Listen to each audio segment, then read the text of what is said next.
Here's how to update Facebook Messenger on your iPhone or Android. Now, if you have Messenger already opened up, I would highly recommend first just closing out of Messenger. After you've done that, open up the App Store or Google Play Store if you're on Android. From here, we can go through this simple option first just by typing in Messenger and seeing if there's an update.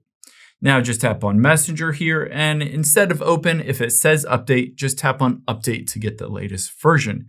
However, keep in mind if it says open, or if you want to go through the more thorough process of updating it and clearing all of the temporary files and cache, you're going to head into the settings app of your iPhone.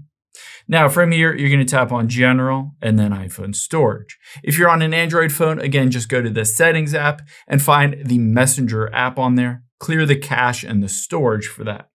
But on here, we're going to scroll down until we find Messenger on this list. So I can hit Show All and let me find Messenger. There it is. I'm going to offload this app and reinstall it. The nice thing about this is it clears the cache and temporary files in the Messenger app, but it also force updates it to the latest version, getting rid of any kind of bugs or glitches and giving you the latest features. Then you can just open it back up and start using it again.